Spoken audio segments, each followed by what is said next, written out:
Okay, the topic is payment with Rhomobile suites.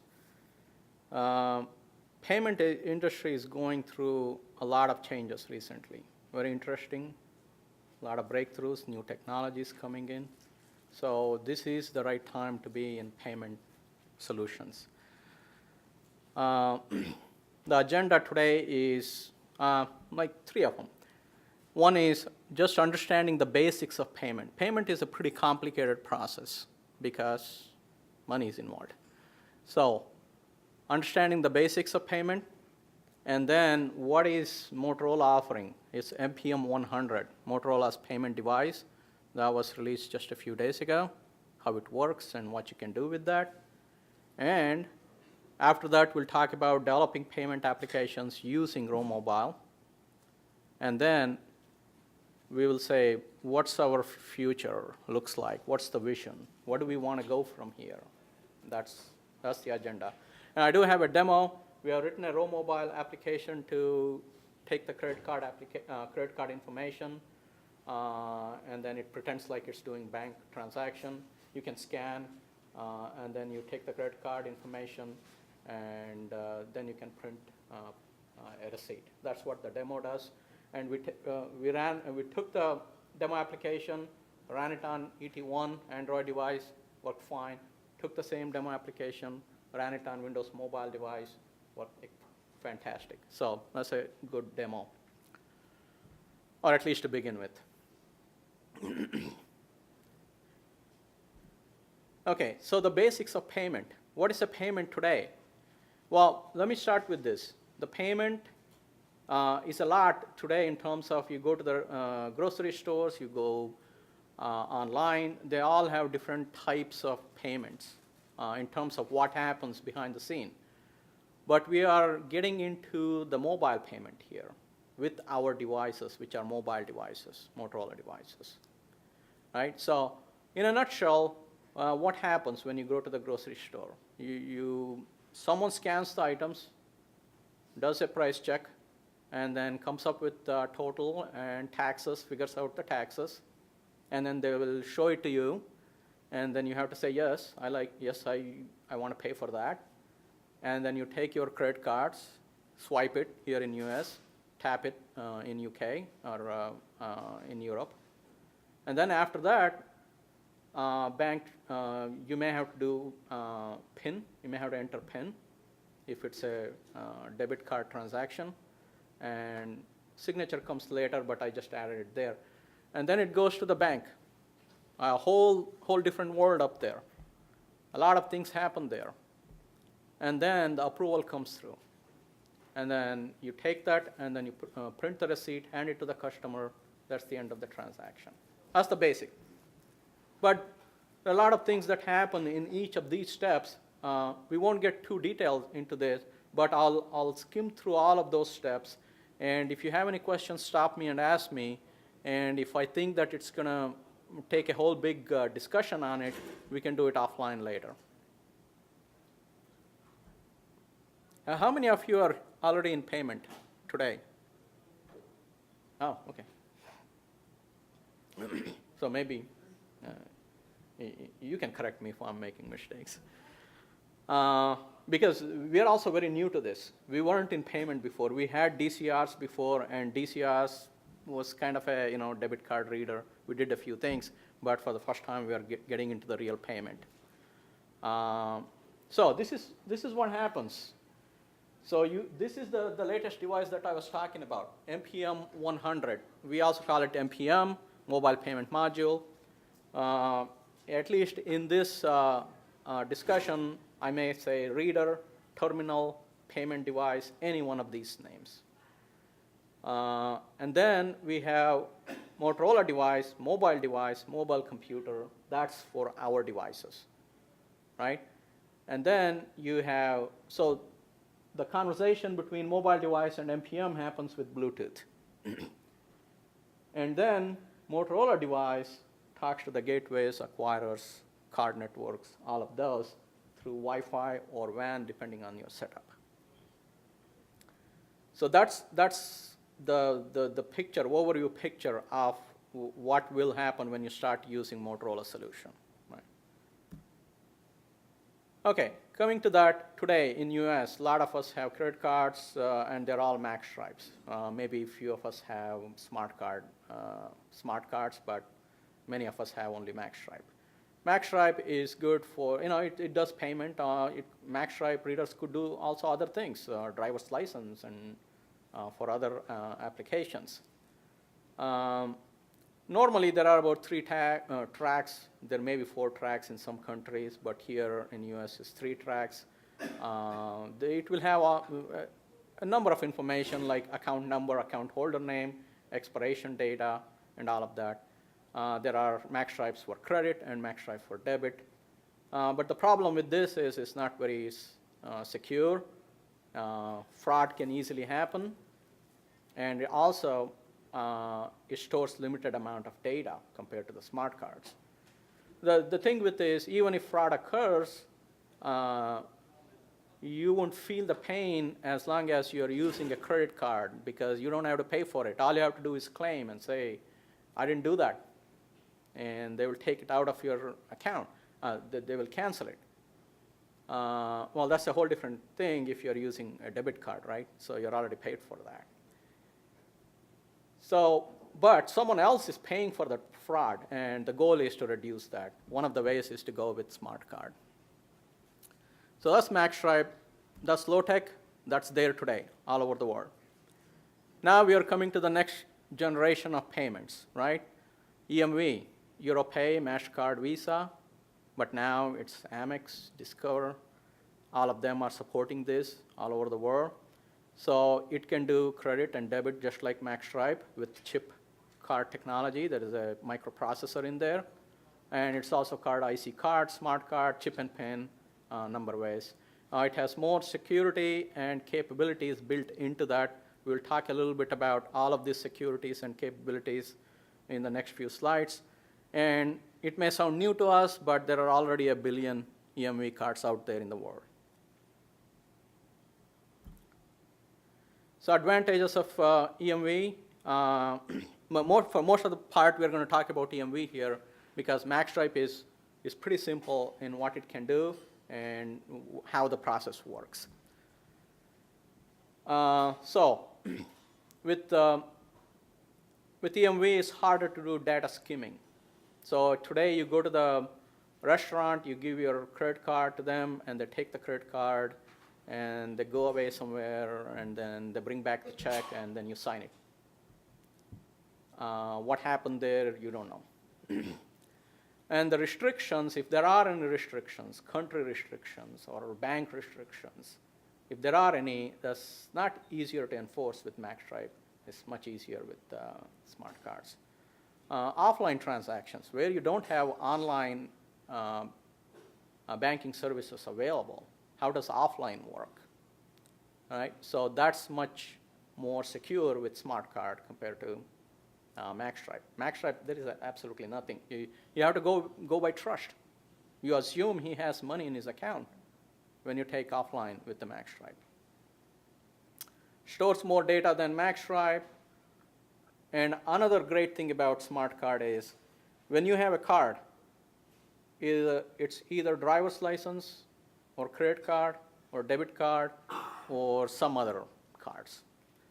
With smart card, it can play multiple roles. It can be credit, debit. It can be your healthcare identification card. They could all be in one. You see where the future is going finally? So they all could be there on one single card. Well, if you lose the card, that's a whole different thing. But still, if you lose the card, still there are some built-in securities in there, so that could save you. There's a chip, like I said, right? Smart card. There's a chip. And there are certain applications sitting on the chip. Now, when I say application, just to make it simplified, let's assume there are a set of rules as to how the reader or the payment device should behave, or what should happen if there is no online connection. So let's call the rules as payment application for now. It's a little bit more than that. And it stores information securely. It's not easy to read what's on the chip. Perform cryptographic processing, encryption, and all of that. We'll talk a little bit more on that. That's a huge subject, how the encryption is done. And there are two means of making connection with the payment devices or the readers, like I said. One is contact. You take the card, and then you slide it in. You insert it into the payment device, and then it reads it.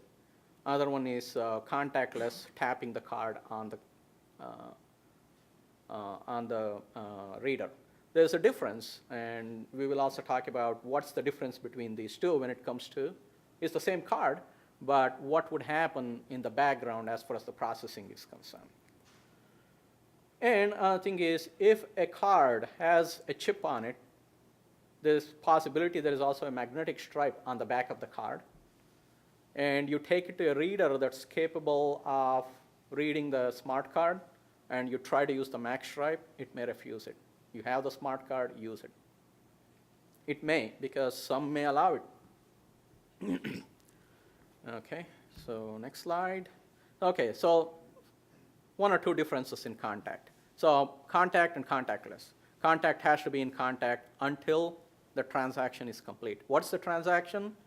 All the way from, okay, I'm ready to pay for it, slide the card in, yes, and someone reads the data, massages the data, checks and makes sure it's valid, and then builds a package out of it and sends it to the acquirer.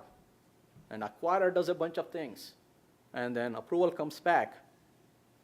And once the approval comes back, that's where magstripe stops. Magstripe is done once you read the card data, whereas smart card, the approval coming back, bank would tell you, I want you to update the chip with this information. So that information goes back on the chip. What are those information? It could be how much money is left in your balance is there, or what's the maximum of offline transaction you can do. That could change, or depending on the country you are in, or depending on how much you are buying, those kind of things. Contactless, it's, well, you don't keep on holding like this until the transaction is complete. You tap, and then you take it out. So when you tap it, it reads the data, and not all the things that happens with contact doesn't happen with contactless. It's faster, but you're paying a price for that. That means you're not, the chip doesn't have all the information that a contact transaction would. Okay, so let's just talk about how this EMV smart card works. In magstripe, after reading the card, you don't need a card. It's all done.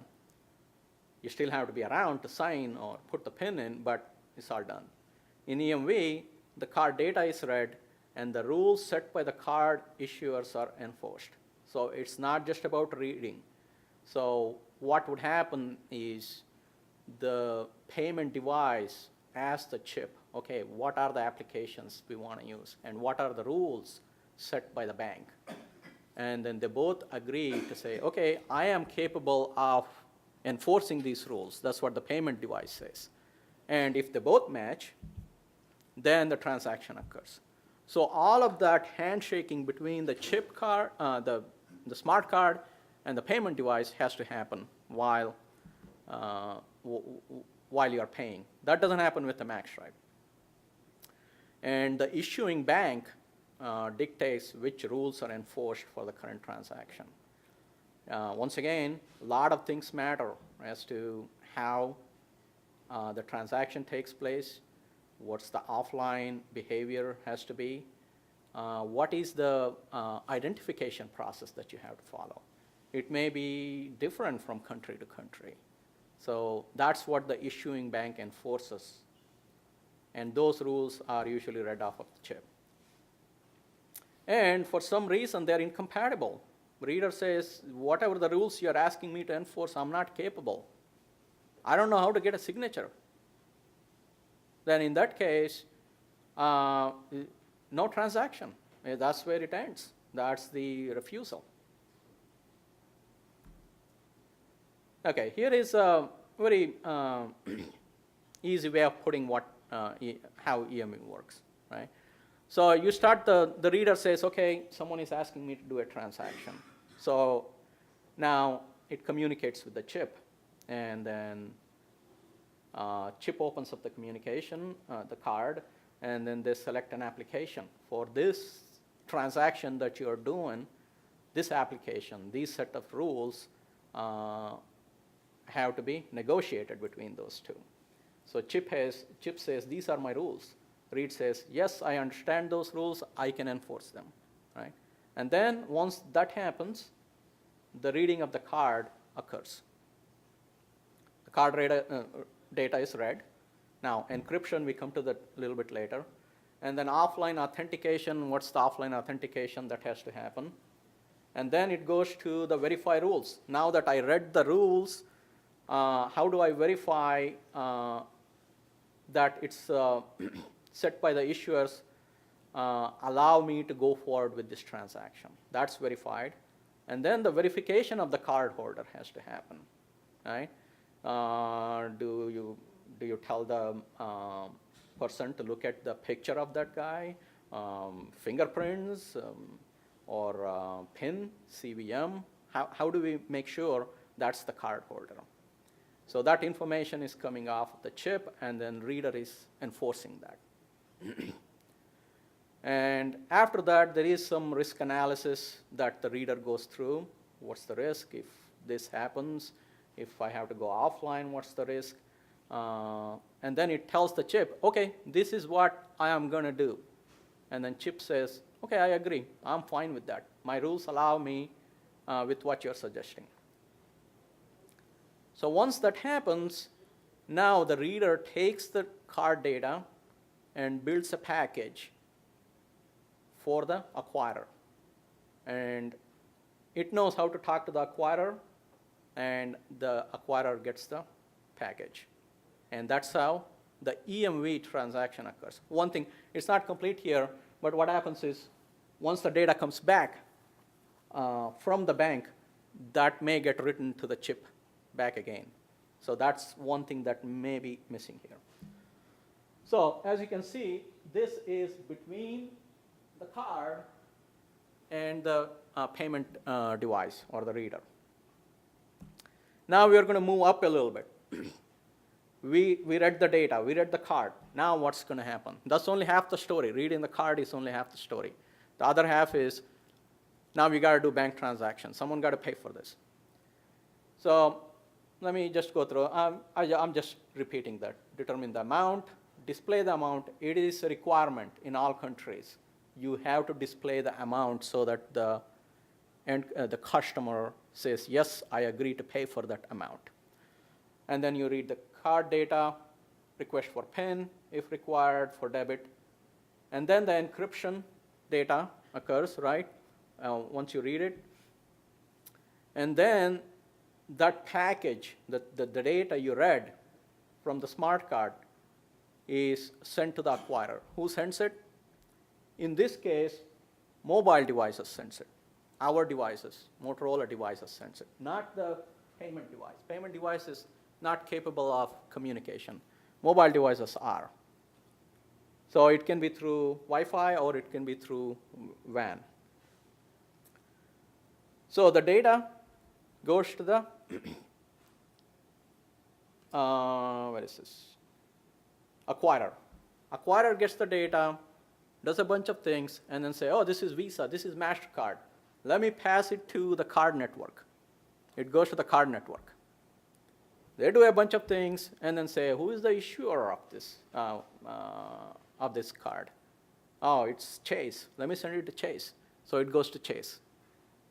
Chase is the one that checks, do you have enough money to pay for this?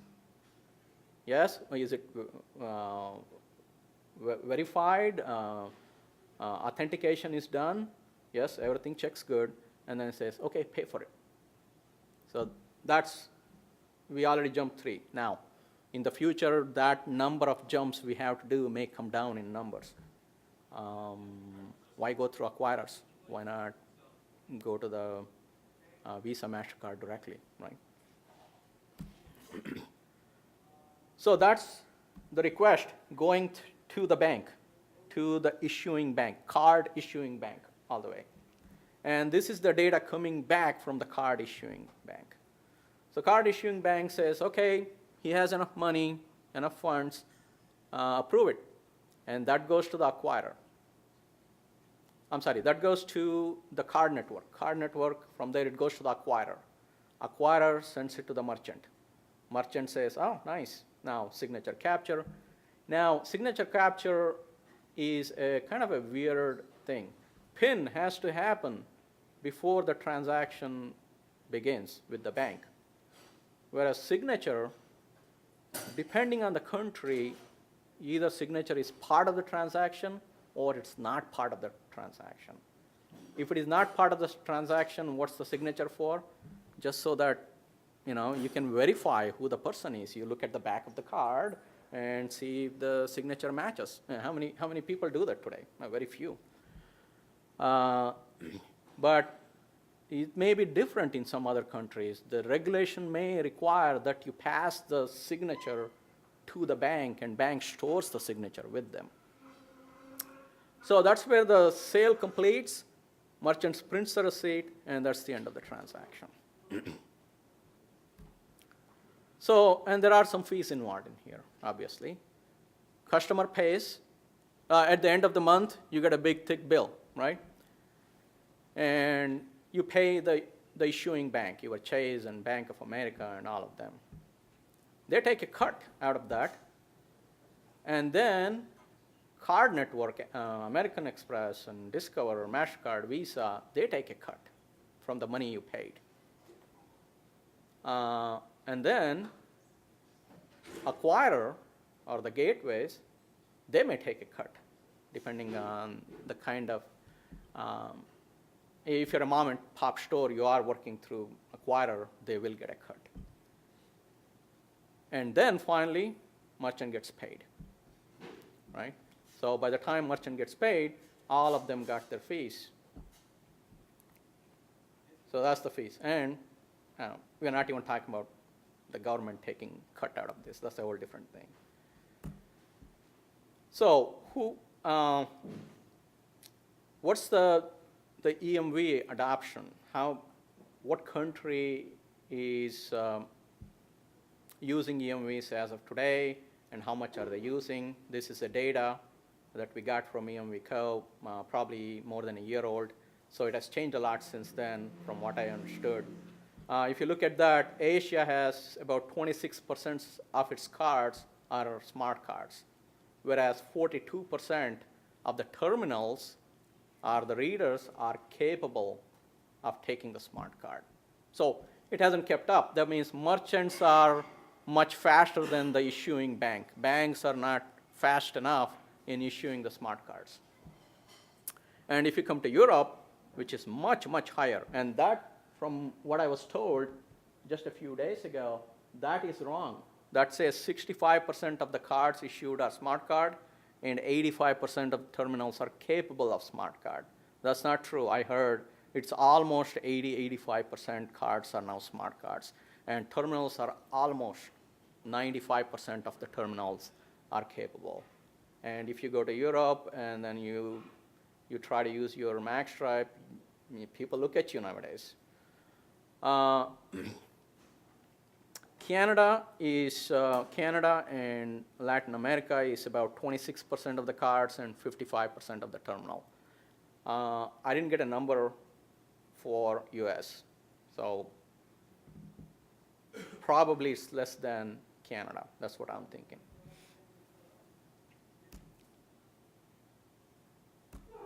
Okay, so now that's the basics of the payment, how the payment industry works, what should happen, all of that. Now, what Motorola is offering for the payment solution. The device is called MPM 100. It was released just a few weeks ago, a couple of weeks, 3-4 weeks. So what does it do? It does all the three: MagStripe, contact, and contactless smart card transactions. It can also do NFC if you have the right application running on the reader. When I say NFC, near field communication, It includes payment. If you're doing a tap, it is NFC by application, but it could be more than payment. It could be healthcare industry, it could be transportation. You could be using that for different applications. So this is capable of doing NFC, but you may require additional application to run on that. Right now, out of the box, as far as I know, it can only do payment. There is another difference between NFC and payment. Payment maximum is 4 centimeters. You have to be within 4 centimeters for it to read the card, whereas NFC allows a little bit more than that, maybe up to 8 or 9 centimeters, or maybe 10 centimeters. So even though NFC allows it, the payment requires only 4 centimeters. So it has to change what the range is for the payment. The transaction is done through Bluetooth, like I showed before. Where do you use it? The smart cards or the MPM for that matter. There's a huge interest in the MPM. Retail, hospitality, transportation, field service, government, and public. So it's coming our way. And payment industry is changing in a big way, and it's going to change in a very, very big way in the next 2 to 3 years. That's the way everybody is looking at. A bunch of our devices support this MPM 100, ES400, MC55, MC65, MC95, ET1, MC75A. You can use all of those. Pretty much any device with Bluetooth can work with this, but we are limiting the number of devices for now because we don't want to support too many right from the beginning. These are specifications. I'm going to skip this because you can see that what it's capable of and how it's.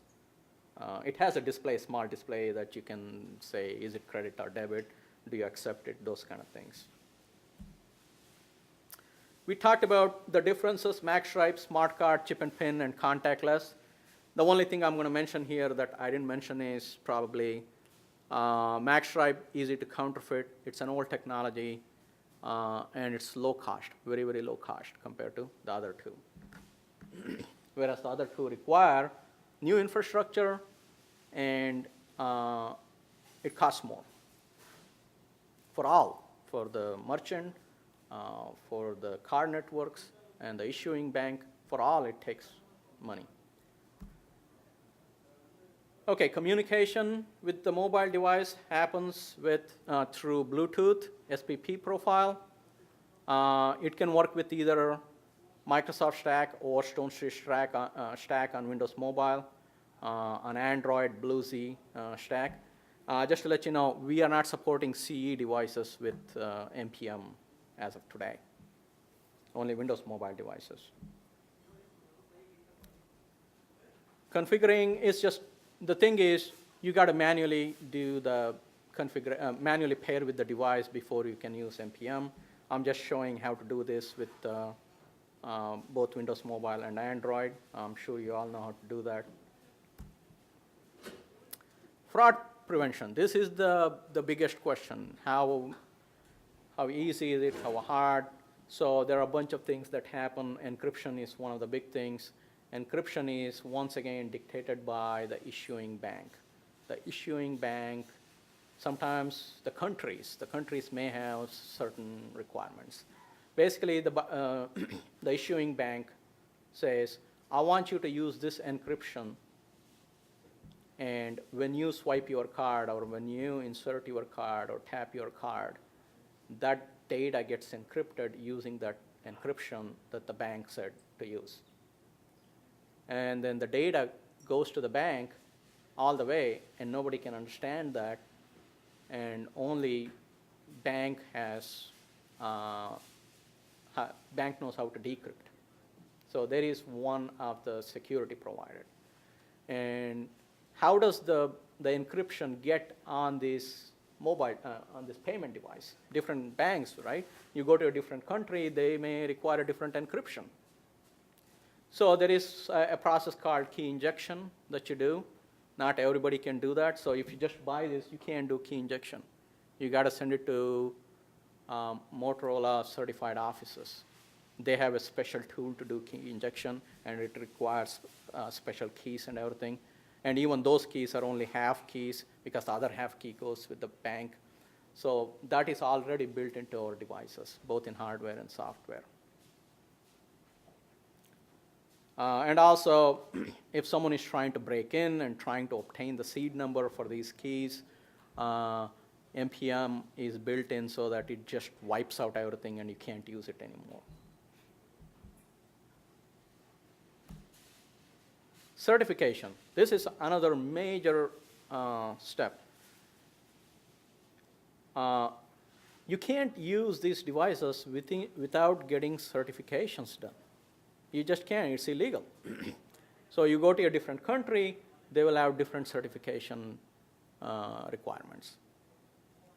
So before writing your application is just one thing to do. And then there is this whole process of getting it certified. So that's country certification, right? US has different certification rules, Canada has different, and the Europe itself has different certification rules. Within Europe, Germany and France, they all have different. So you don't think that, oh, I'm getting into payment business, I wrote my application, I'm going to start selling it all over the world. Ramp-up time is there, it costs money. We do certify. When we certify this device, this hardware. You can't tamper with this device. And the software that comes on that, we certify that. But you may have to certify your application that runs on our Motorola mobile devices. You may have to certify that also depending on the country and the banks that you're using.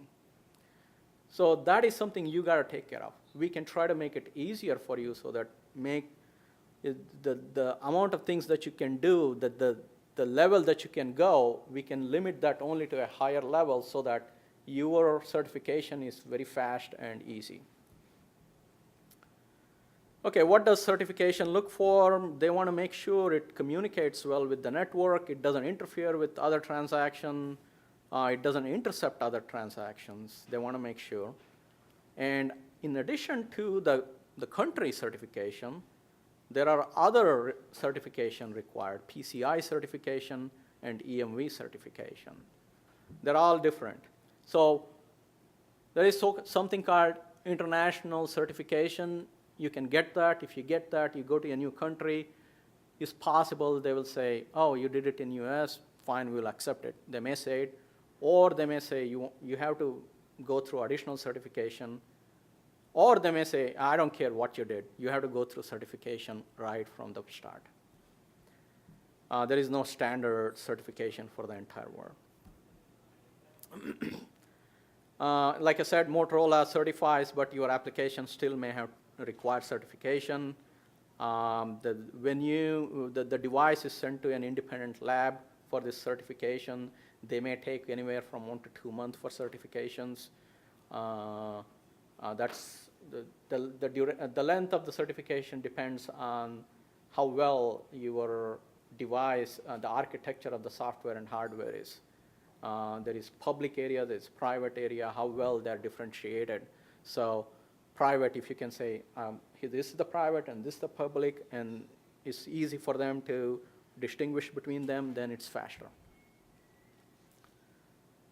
Okay, so there is no universal role. Must certify device in country prior to sale. I have heard some people in US using their devices and applications without certification, but that's not the route you want to go. Okay, so that's NPM, Motorola payment device. Now we are getting into the developing the application. Yeah. Okay. We talked about Rhomobile version suite version 2.0, right? That came out.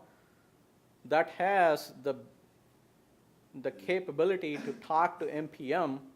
So I'm explicitly saying talk to NPM, not do payment here. Okay, as beta. It's not completely supported. It's not formally supported. It's going to be supported by Q3, end of Q3 this year. But you can use it. We have tested it, and some of our partners are using it. You should be good. EMDK for .NET, if you're writing .NET applications, it's also maybe depending on what kind of interest this generates, we may do it in Q3. No plans for C or Java, whether it's on Java on Windows Mobile or Java on Android, no plans for that. So right now we're looking at Rhomobile Suite and .NET. I'm going to skip this. You all know Rhomobile very well, right? So the only thing I'm going to say here is the component of Rhomobile, that's row elements, is the one that will support NPM only through JavaScript functions for now. And as we move up the chain and add more value to this, it is going to be it's going to support in all other different forms and other things that Rhomobile offers. Right now, it's JavaScripts only. Okay, row element, so application. So with row elements, you can also do the other things before and after payment, right? Payment is the word, and then there is the password, right? Point of sale. The point of sale includes all the scanning and printing, signature capture, and all of that. And Rhomobile is capable of scanning, signature capture, printing. So the signature capture has to occur on Motorola mobile device, not on NPM device. The PIN has to occur on NPM device, just to set the rules here. So Rhomobile lets you scan, lets you capture the signature, print, all of those things. Like I said, JavaScript is the only way to access NPM device today. And the help that's distributed with row elements 2 does not include any NPM documentation. Like I said, it's beta. So, and also the plan is moving forward. We are not just going to open it for everybody. We want to have some kind of a partnership with whoever wants to do payment application. The reason is payment is not just about writing application, right? We want to be responsible. We want our partners to be responsible. So if you need documentation, you need to contact Motorola TA, and they should be able to get you something within a few hours. And it also requires a PIN before you start using the APIs. This is not the security built into the Rhomobile. This is an additional security before you can use NPM. It's not really a security per se. It is just so that we keep track of people who are our partners and who are using this, so we know who is working with us on this. And there is a programmer's guide in the documentation on the NPM. Take a look at that. It gives you a lot of helpful hints how to write applications. This is the architecture. So this is where your question gets answered. So this is the domain of the NPM. And this is the domain of the mobile device. And above that, it's all acquirers, gateways, and whatever the infrastructure you have. It could be, acquirers, I say here, customer payment gateway. So if you are a big company, Walmart, Targets, they're not going to go through regular independent acquirers. They have their own infrastructure. They do a lot of other things before the payment begins. But independent acquirers are for small businesses. They want to set up something fast and easy, so they go to the independent acquirers. So on the mobile side, there is Motorola drivers. Above that, row elements framework. And above that, your application sits. And your applications what your application can do with Rhomobile is talk to the NPM and then throw a bunch of menus and commands on the NPM, get the input, whether it's a credit or debit, service charge, do you accept service charge, all those kind of things. And then at the end, the card data itself. It can take all the data, and that's what Rhomobile lets you do. After that, It is your responsibility what you do with the data.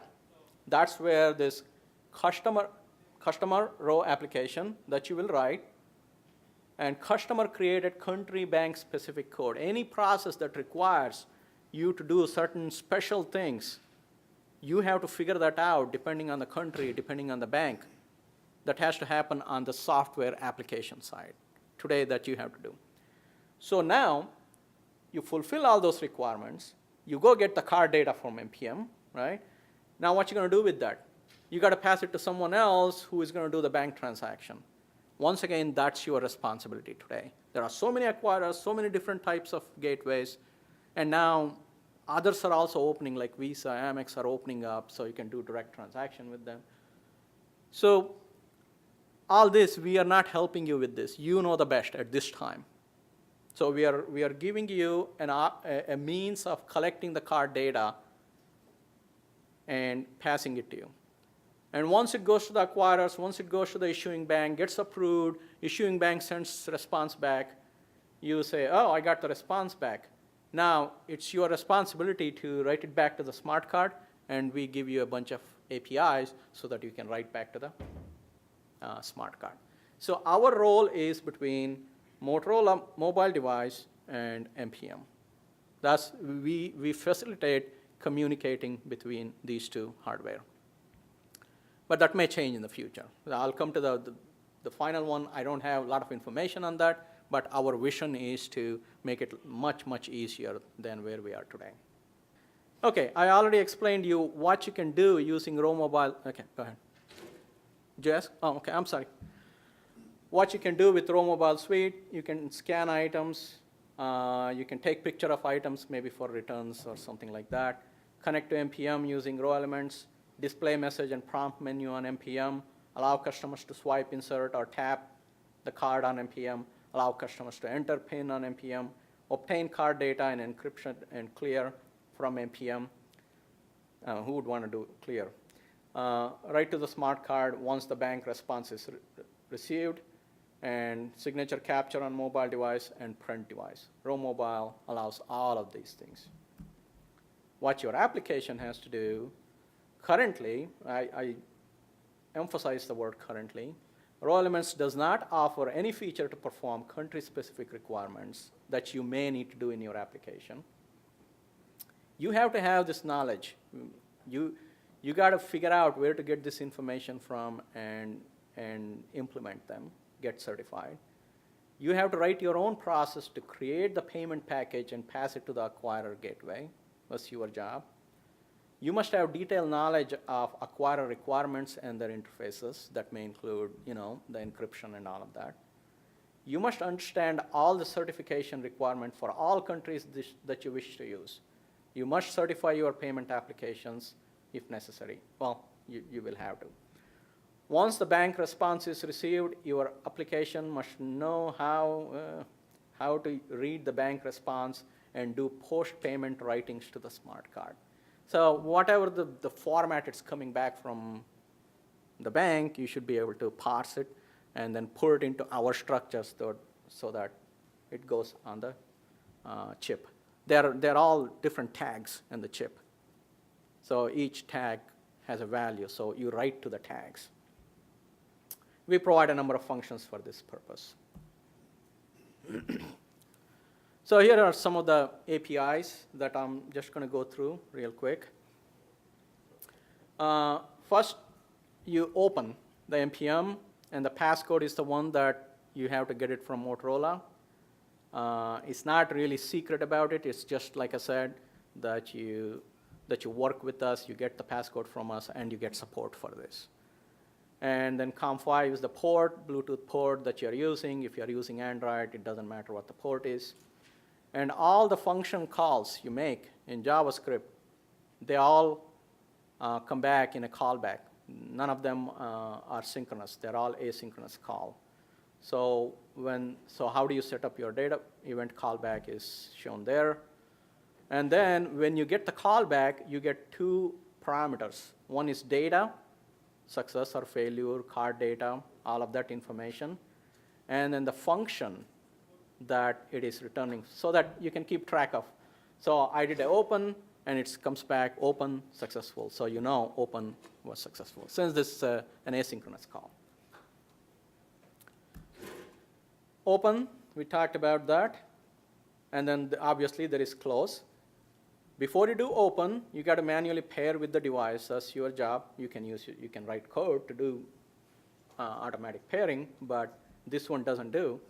Close doesn't unpair. You have to do unpairing yourself in your application. Enable keypad and beeps. For some reason, if you use certain calls, certain functions, after using that function, keypad gets disabled. Maybe a security thing, I don't know. So you have to make sure you enable the keypad before calling the functions that require keypad usage. Pin is a good example of keypad.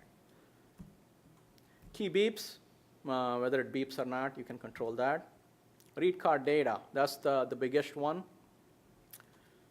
So when you swipe, you get the data back, and all that information is going to be parsed and put into this as it is, as you see here. Now that's, if it's all clear, you don't have any encryption. Encryption, it's going to come in as one big encryption data back to you, and then you should know what to do with that. Prompt pin, you can say you got to pass the account number before you can prompt the pin.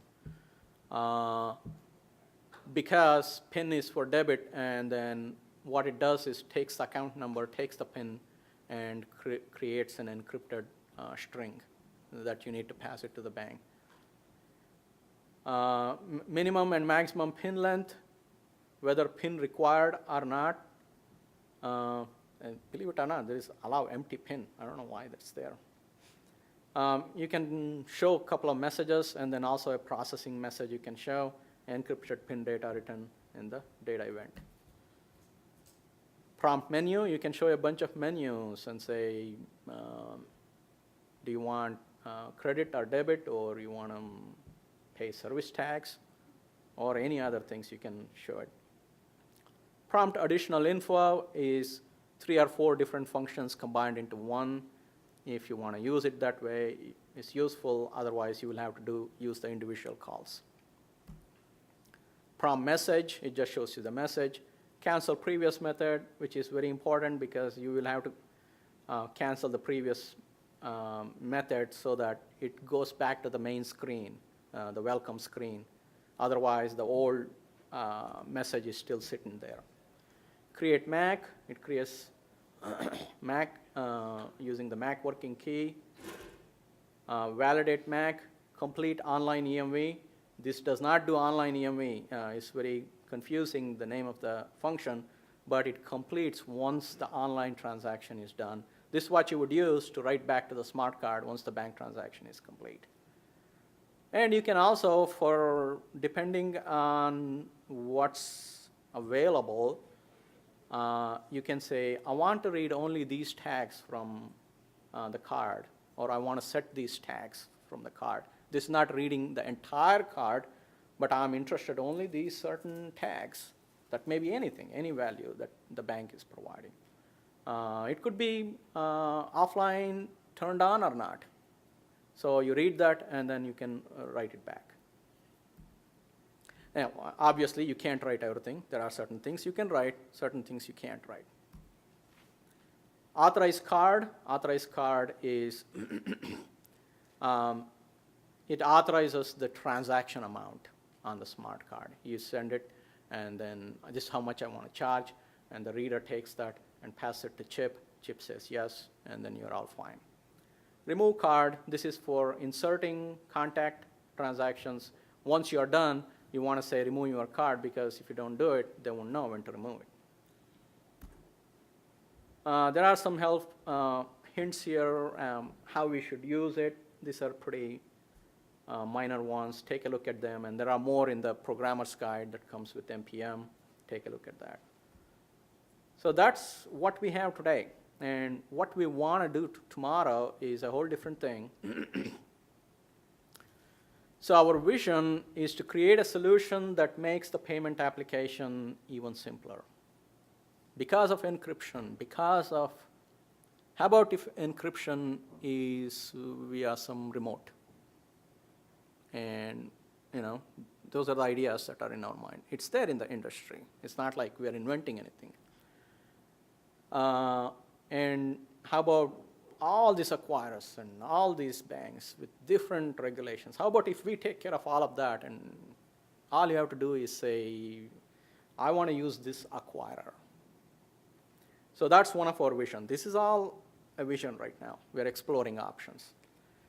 And provide interfaces to major acquirer. Like I said, you don't have to spend time and effort to understand. All you have to do is set up a business with them, come back and tell us what you did with them, and we take care of all the transactions behind the scene. Our goal is also to achieve simplification and abstraction of interfaces to different things. Today's NPM, it could be different devices, different hardware vendors in the future, different mobile devices. Maybe we go beyond Motorola devices to other devices. Maybe PCs, we can use this with PCs. Different payment technologies, languages. It got to be, the way I see it is everything got to be language agnostic in the future. It shouldn't be limited to any one particular language. Communication, how the communication occurs, who takes care of the communication, who switches from wireless WAN to Wi-Fi. Why do you have to write code for that? You tell us under what conditions you want WAN, under what conditions you want Wi-Fi. It could be geographic location, it could be time of the day, or it could be some kind of acknowledgement from the user. Acquirers, card networks. We want to simplify this, we want to abstract it. Another vision is to reduce the amount of certification you will have to do with your application. So the more we do all of these things I said and get it pre-certified, the less you do when you write your application, because it's already taken care of. Your application is passing all this information, or it's just listening to this one big black box running on mobile device and NPM device that's already certified. So you can't really mess with that. If that's the case, your certification is a breeze. And all this power and new features, and there are a lot more things I'm not mentioning here, is through, not by coding the way we see it is. Coding has to be minimal. It should be through GUI configuration. You say, I want this feature, I want this feature, I want this feature. Even the scanning, we can do it for you. You don't have to do the scanning. You say, when I scan it, you tell me what data you got, and we'll do the price check for you, or you can do the price check for us. So these are all the things we are looking at very actively. I guess a lot of this depends on what we learn from what we have today, and also your inputs and your comments. Thanks a lot. Thank